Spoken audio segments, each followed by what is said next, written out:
భూమి మీద రోజు జనులోక పండుగ రోజుగా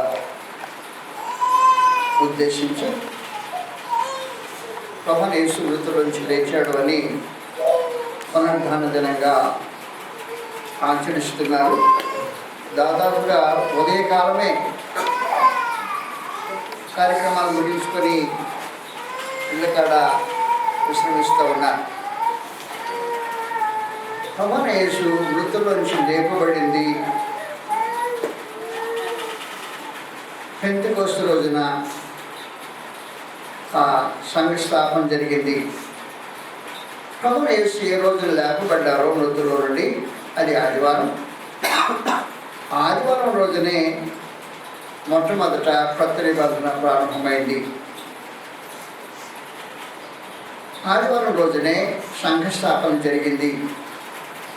దేవుని రాజ్యంలో ప్రత్యేకించి 3000 మంది ప్రవేశించిన దినము ఆదివారమే. పరిశుద్ధులు ఆదివారాన ఆరాధనకు కూడే దినమైంది. ప్రభుత్వం భోజనం చేసే రోజు ఆదివారం. పరిశుద్ధులు తమ కానుకలు సమర్పించే రోజు ఆదివారం. అందువలన ఆదివారము మనుషులకు పండుగ రోజుగా ఒక్కసారి వస్తుంది, కానీ దేవుని పరిశుద్ధులకైతే ఆదివారము సంవత్సరంలో అనేక సార్లు వస్తుంది.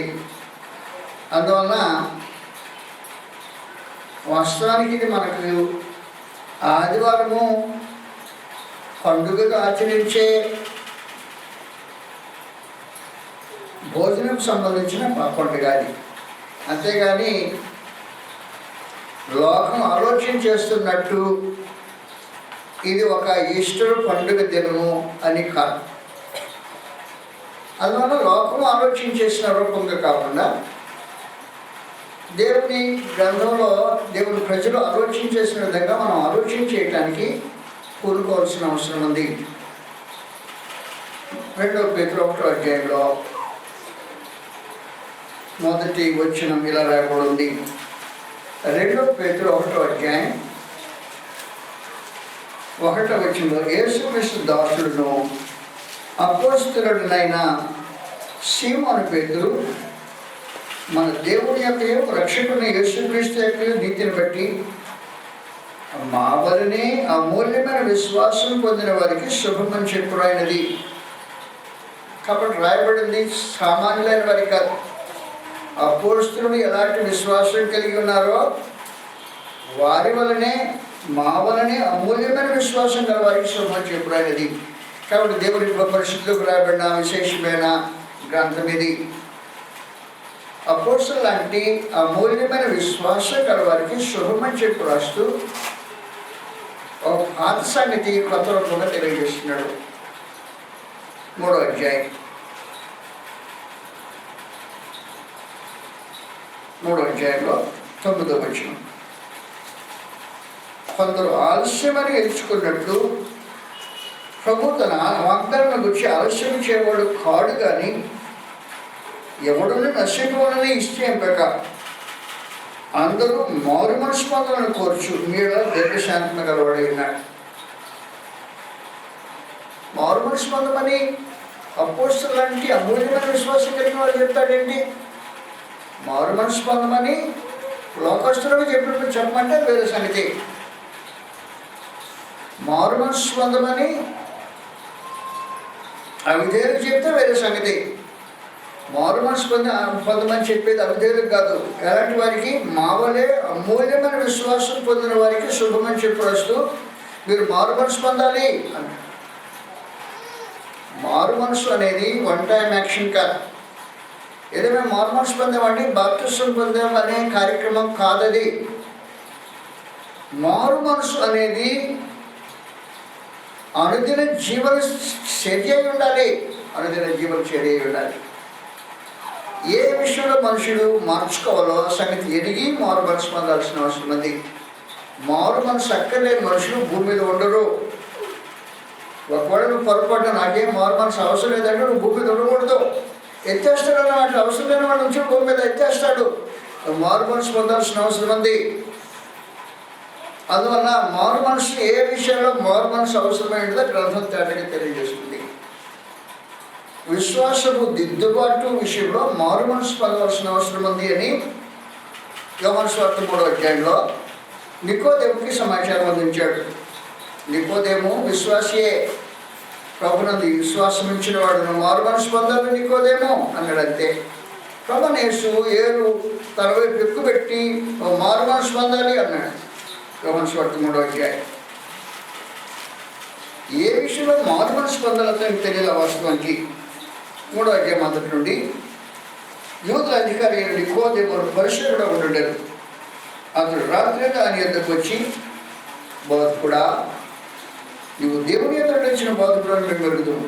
దేవుడు అతనికి తోడైంటేనే కానీ నువ్వు చేయించిన సూచక క్రియను ఎవడూ చేయనేరడని ఆయనతో చెప్పాడు. అందుకే సంతంతో ఒకడు కొత్తగా జన్మించితేనే కానీ అతడు దేవుడి రాజ్యం చూడలేడని మీతో నిశ్చయంగా చెప్తున్నాను. అందుకు నీకు ముసలివాడైన మనుషుడు ఎలాగూ జన్మింపగలడు? రెండో మాను తల్లి గర్భమందు ప్రవేశించి జన్మింపగలడా నేను ఆయన అడగగా, యేసు ఒకడు నీటి మూలముగా ఆత్మ మూలంగా జన్మించితేనే కానీ దేవుడి రాజ్యంలో ప్రవేశింపలేడని నీతో నిశ్చయంగా చెప్తున్నాను. సంగతులు కుదించేసి 13వ వచనం చదువుతాం. మరియు పరలోకం నుండి దిగి వచ్చిన వాడే, అనగా పరలోకంలో మనిషి కుమారుడే తప్ప పరలోకం నుండి ఎక్కిపోయిన వాడు ఎవడూ లేడు. అరణ్యంలో మోషే సర్పంని ఎలాగెత్తినో అలాగే విశ్వసించి ప్రతివాడు నశింపక ఆయన ద్వారా నిత్యజీవం పొందినట్లు మనిషి కుమారుడు ఎత్తబడవలను. దేవుడు లోకం ఎంతో ప్రేమించాడు కాదు, ఆయన తన అద్వితీయ కుమారుడిగా పుట్టిన వాని ఎందు విశ్వాసం వచ్చి ప్రతివాడును నశింపక నిత్యజీవం పొందినట్లు ఆయన అనుగ్రహించాడు. లోకము తన కుమారుడుగా రక్షణ పొందుటకే కానీ లోకమునకు తీర్పు తీర్చుటకు దేవుడు ఆయన లోకంలోనికి పంపలేదు. కాబట్టి నికోదేముకు ప్రభువైన యేసు ఇచ్చిన సందేశంలో, నికోదేమో నువ్వు మారు మనసు పొందాలి అన్నాడు. కొత్తగా జన్మించాలి అన్నాడు. కొత్తగా జన్మించాలనే మాట, మారు మనసు పొందాలి అనే మాట వాస్తవానికి నేను ఎలా పేరు మార్చుకోవాలి, నా జీవితం ఏం మార్చుకోవాలి, నీ విశ్వాసాన్ని ఏం మార్చుకోవాలి. నీ విశ్వాసం సరైనది కాదు, నువ్వు మారు మనసు పొందాల్సిన అవసరం ఉంది. నా విశ్వాసంలో లోటేంటి? నీ విశ్వాసంలో లోటు ఏంటంటే అద్భుతాలు చేసిన యేసునందు విశ్వాసం ఉంచుతున్నావు, విశ్వాసం లోటు కలిగింది, అది నువ్వు మారు మనసు పొందాలి. అందువల్ల నికోదేము అవిశ్వాసి కాడు. నికోదేము మన దగ్గర మనిషి లాంటి మనిషి కాదు. ఒక విషయాన్ని చూచాడంటే చూచిన దాన్ని గట్టిగా పట్టివేయగలిగిన సామర్థ్యం కలిగిన మేధావి. కాబట్టి ప్రభువైన యేసు యెరూషలేములో పండుగ రోజున సూచక్రియలు చేశాడు. ఆయన సూచక్రియలు చేసినప్పుడు నికోదేము కళ్ళారా చూశాడు. ఈయన ఖచ్చితంగా మెస్సియా అయ్యి తీరాలి అనుకున్నాడు. అనుకుని రహస్యంగా ప్రభు దగ్గరకు వచ్చి మాట్లాడాడు, ప్రభు నువ్వు పరలోకంలో చేసిన బోధకుడు నాకు తెలుసు. నాకు ఎలా తెలుసు? నీకు దేవుడు నీకు తోడైతేనే కానీ నువ్వు చేస్తున్న సూచక్రియలు ఎవరు చేయలేడు. ఈ సూచక క్రియలు చేసినవాడు పరలోకంలో వచ్చినవాడు అని నా నమ్మకం అన్నాడు. నీ నమ్మకంలో మారు మనసు అవసరం అన్నాడు. పరలోకం నుంచి వచ్చినవాడు నువ్వు అనుకున్నట్టు సూచక్రియలు చేసేవాడు కాదు. అందుకని నికోదేముకు అర్థమయ్యేటట్టు ప్రభువైన యేసు ధర్మశాస్త్రం నుంచి ఒక ప్రత్యేకమైన ఉదాహరణ తెలియజేశాడు. సంఖ్యాకాండం 11వ అధ్యాయంలో సమాచారం రాబడింది.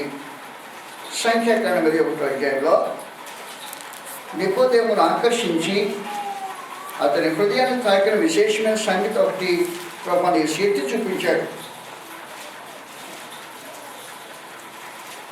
4వ వచనం నుండి వారు ఎదేము దేశంలో చుచ్చిపోవాలని కోరుకుంట దగ్గర నుండి ఎర్ర సముద్ర మార్గం సాగినప్పుడు మార్గాయాసం చెందిన ప్రాణ సమస్యలను కాగా ప్రజలు దేవునికి మోషేకు విరోధంగా మాట్లాడేది. ఈ అరణ్యంలో చచ్చుటకు ఐగుప్తుడు మీరు మమ్మల్ని ఎందుకు రప్పించుతుంది? ఇక్కడ ఆహారం లేదు, నీళ్ళు లేవు, చెమిసారం లేని ఈ అన్నం మాకు అసహ్యమైందే. అందుకు ప్రజలు వారికి తాపకరమైన సర్పములను పంపను. అవి ప్రజలకు కరువుగా భయంకరమైన పరిస్థితి. దేవుడు తాపకరమైన సర్పాలు పంపించాడు ఆ ప్రజలకి. ఎక్కడ కనబడితే అక్కడ మనుషులు కొట్టేస్తుంది, పాములు కొట్టేస్తే మనుషులు చచ్చిపోతారన్నారు. భీభత్సమైన పరిస్థితి. భీభత్సంగా పరిస్థితి ఉండేటప్పటికి వారు చేసిన పాపం విషయమై మనసు మార్చుకొని మోషే దగ్గరకు వచ్చారు. అయ్యా, మేమేదో పాపం చేశాం, ఈ పావులు చూడు ఎలా తిరుగుతున్నాయి, భయంకర కలుస్తున్నాయి, భయంకరమైన సీన్ కనపడుతుంది. పాములు పోయేటట్టు ఒకసారి దయచేసి దేవుడు వేడుకోమంటే పరలోకమందు దేవుడు పాములు తీసివేయడానికి ఇష్టపడలా. పాములు ఉంటాయి, పాములు ఎత్తివేయను. కానీ ఏం చేస్తారంటే మోషేను ఒక ఇత్తడితో సర్పం చేసి ఎత్తిపై పెట్టు. పాము కరిసిన వాడు ఇంతమంది కరిసిన వాడు తెచ్చాడు. కానీ నీకు కరిస్తే చావనని విశ్వాసంతో ఆ పాములు చూడు, పాములు మాత్రం తీసివేయబడవు, పాములు కలుస్తూనే ఉంటాయి.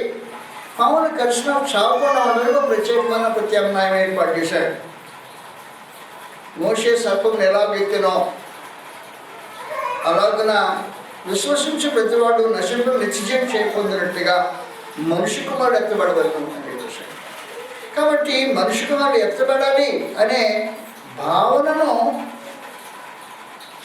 నికోదేమో జీర్ణించుకోవాల్సిన అవసరం ఉంది. దాని విషయం అతను మారు మనసు పొందాల్సిన అవసరం ఉంది. దాన్ని ఏ విషయం మార్చుకోవాలంటే అద్భుతాలు చేసి చేస్తున్నది విశ్వాసం ఉంచడం కాకుండా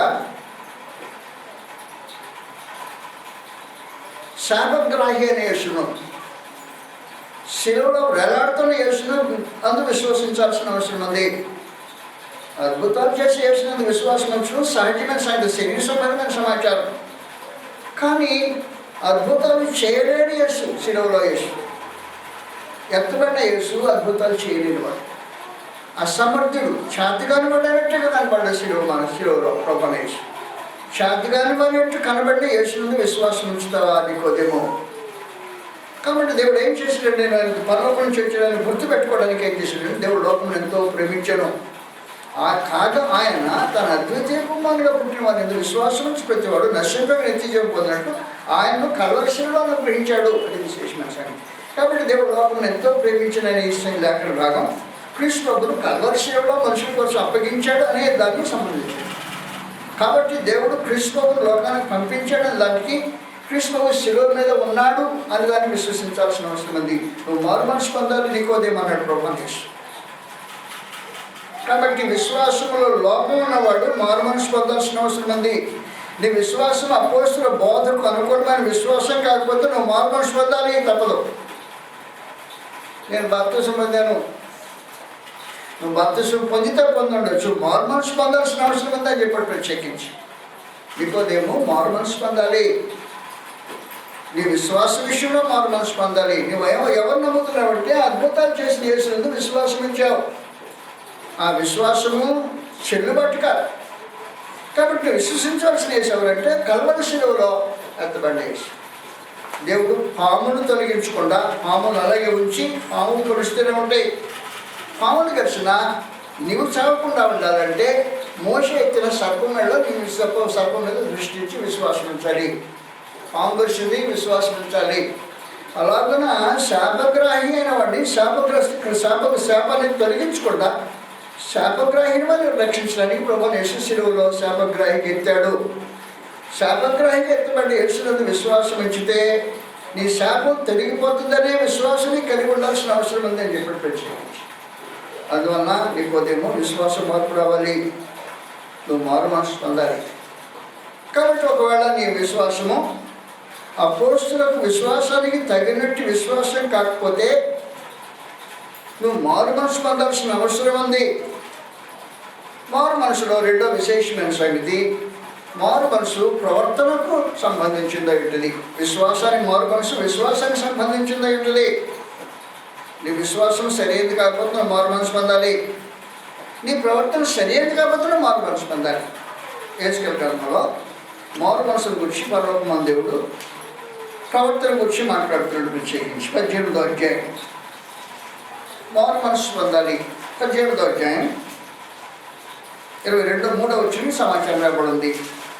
దుష్టులు మరణమునందుడి చేత నాకు ఎంత మాత్రమైన సంతోషము కలిగినా వారు తన ప్రవర్తన దిద్దుకొని బ్రతుకుతే నాకు సంతోషం. ఇదే ప్రభు యెహోవా. కాబట్టి మారు మనసు అంటే ప్రవర్తన దిద్దుకొనుట మారు మనసు. మారు మనసు అంటే మనసు మార్చుకున్నాను అంటుంటారు. మారు మనసు అనేదాన్ని మనుషులు అపార్థం చేసుకున్నారు. వాస్తవ సంగతి ఏమంటే పశ్చాత్తాపము మారు మనసు కాదు. పశ్చాత్తాపం అంటే నేను తప్పు చేశానే, ఆ తప్పు చేశానే అనే మనసు మారు మనసు పొందటం కాదు. నీకు ఎన్నిసార్లు తప్పు చేసిన మనసాక్షి వచ్చినా నువ్వు మారు మనసు పొందటం కాదన్నమాట. మారు మనసు పశ్చాత్తాపం మారు మనసు కాదు. మత్తయి సువార్త 7వ అధ్యాయంలో పశ్చాత్తాపడిన ఒక వింతైన వ్యక్తి ఉన్నాడు. కాబట్టి దయచేసి గుర్తుపట్టుకోండి, పశ్చాత్తాపడినంత మాత్రాన మారు మనసు పొందామని మీరు భ్రమపడక్కర్లేదు. పశ్చాత్తాపానికి మారు మనసుకు వ్యత్యాసం ఉంది. మత్తయి సువార్త 7వ అధ్యాయంలో ఒకరు భయంకరంగా పశ్చాత్తాపడుతున్నాడు. పశ్చాత్తాపడింది ఉదయమైనప్పుడు 27వ అధ్యాయం మొదటి నుండి ప్రధాన యాజకులను ప్రజల పెద్దలందరూ యేసును చంపించవాలని ఆయనకు విరోధంగా ఆలోచన చేసి ఆయనను బంధించి తీసుకొని పోయి అధిపతి అయిన పిలాతునకు అప్పగించింది. అప్పుడు ఆయన అప్పగించిన యోధ ఆయనకు మరణశిక్ష విధింపబడగా చూచి పశ్చాత్తాపడి ఆ 30 వెండి నాణ్యములు ప్రధాన యాజకుల ఎదురు పెద్దల తెచ్చి నేను నిరపరాధి రక్తమును అప్పగించి పాపం చేసిందని చెప్పాను. వారు దాంతో మాకేమి, నీవే చూసుకున్నాను చెప్పగా అతడు ఆ వెండి నాణ్యములను దేవాలయంలో పారవేసి పోయి ఊరిపెట్టుకొనేను. పశ్చాత్తాపం ఎంతవరకు పశ్చాత్తాపడ్డాడంటే తాను చేసిన పని ఎంత ఘోరమైన పనో తనకు అర్థమైంది. ప్రభువుని యేసును వచ్చి చంపించాలని చిత్రహింసేస్తూ మొదలెట్టారు. ప్రభువుని యేసును హింసించడం ఇస్కరియోతు యూదా కళ్ళార్పించాడు. ఆ నిరపరాధి నా రక్తాన్ని అప్పగించి దౌర్భాగ్యం నేను అనుకున్నాడు. ప్రభువుని యేసుకి ఇలాంటి శిక్ష కలుగుతుందని ఊహించలా. తను అప్పగించిన ఇలాంటి శిక్ష కలుగుతుందని ఊహించిన వాడు ఏం చేసిందంటే తాను చేసి పొందిన ఈ 30 వేలు దౌర్భాగ్యం డబ్బు కోసం కదా నీ పని చేస్తుంది అని ఆ డబ్బును ఉంచుకోవడానికి లేకుండా కొద్దిది అని ఇచ్చిపెట్టడానికి పశ్చాత్తాపడ్డాడు. పశ్చాత్తాపం మారు మనసు కాదు. ఈ పశ్చాత్తాపం మారు మనసు కాదు. పొరపాటు పడుతున్నావు. అనేక మంది ఏమనుకుంటారంటే పశ్చాత్తాపడేటప్పుడు మారు మనసు పొందాలని భ్రమపడుతుంటారు. ఇది మారు మనసు కాదు. కాబట్టి పశ్చాత్తాపడిన వాడు ఎంతగా గాఢంగా పశ్చాత్తాపడంటే ప్రభు కలిగిన హింసను చూచి ఇచ్చి దుర్మార్గం పనిచేశానని నేరుగా డబ్బులు తన దగ్గర ఉంచుకోలేక ఎవరి దగ్గర తీసుకున్నాడో ప్రధాన యాజకుల దగ్గర తీసుకెళ్ళిపోయాడు. అయ్యా నిరపరాధి రక్తాన్ని అప్పగించి పాపం కట్టుకున్నాను అని వాళ్ళ దగ్గర పాపం ఒప్పుకుంటున్నాడు. వాళ్ళు మాకేందుగా మా పని అయిపోయి తీసుకెళ్ళిపో అన్నాడు. అంతే, మా పనికి నువ్వు సహకరించావు అంతే సమాచారం, నాకు అవసరం లేదు డబ్బుతో అన్నాడు. ఈ డబ్బు తన దగ్గర ఉంచుకోలేని పరిస్థితుల్లో నేరుగా దేవాలయానికి వెళ్ళిపోయాడు. మనస్సాక్షి వేధిస్తూ ఉంది, ఉంచుకోలేకుండా ఇస్తే పడేసాడు. మారు మనసు పొందలా. మారు మనసు పొందటం అంటే ప్రవర్తన దిద్దుకోవటం. మారు మనసు పొందటం అంటే ఎక్కడ పడ్డాడో తిరిగి లేచి అక్కడికి రావటం మారు మనసు పొందటం శేషించుకున్నాను. కాబట్టి మారు మనసు పశ్చాత్తాపం మారు మనసు కాదు. అనేక సార్లు మనుషులు పశ్చాత్తాపడుతుంది, నేను తప్పు చేశానే అని బాధపడుతుంటారు కానీ మారు మనసు పొందరు. మారు మనసు పొందినవాడు ప్రవర్తన దిద్దుకుంటాడు. నువ్వు ఎన్నిసార్లు తప్పు చేశానే అని ఫీల్ అయినా అది మారు మనసు కాదు. ప్రవర్తన దిద్దుకోవటం మారు మనసు అంటారు. అందువల్ల పరలోకం దేవుడు ఏమంటున్నాడంటే మారు మనసు అంటే ప్రవర్తన దిద్దుకోవటం. మారు మనసు అంటే మొట్టమొదటిగా నీ విశ్వాసం దిద్దుకోవటం. లోపమైన విశ్వాసాన్ని దిద్దుకోవటం మారు మనసు. లోపమైన శీలాన్ని దిద్దుకోవటం మారు మనసు. అందువల్ల దుష్టులు మరణమందుడి చేత నాకు ఏమాత్రం సంతోషం కలిగిన వారు తమ ప్రవర్తన దిద్దుకొని బ్రతుకుంటే నాకు సంతోషం. ప్రవర్తన దిద్దుకోవటం అనేది మారు మనసు సంబంధించింది. ఈ ప్రవర్తన దిద్దుబాటు కావాలి మారు మనసు.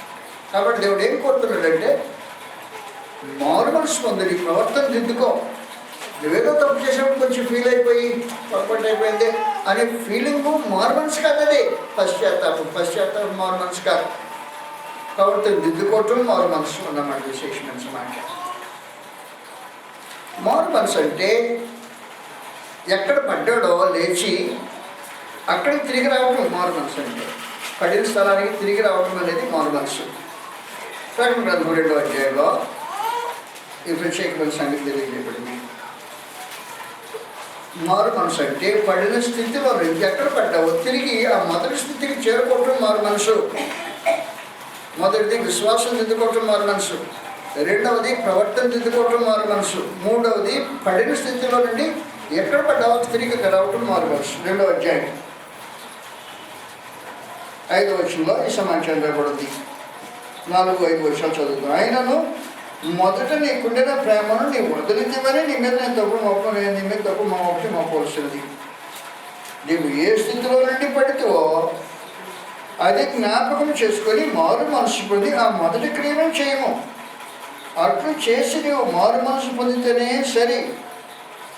లేని ఎడల నీ దీపస్తంభము నీ ఎదురు వచ్చి నీ దీపస్తంభం దాని చోటు నుండి తీసివేస్తుంది. ఏ స్థలంలో పడ్డావో అది జ్ఞాపకం చేసుకుని మళ్ళీ తిరిగి అక్కడికి రావాలి.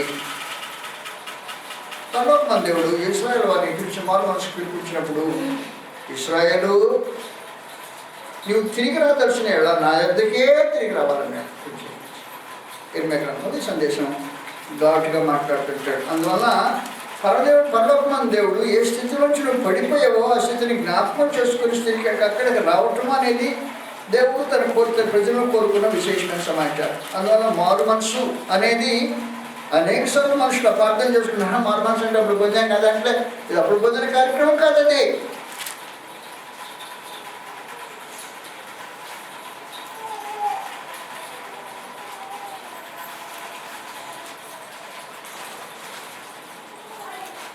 నాలుగో అధ్యాయంలో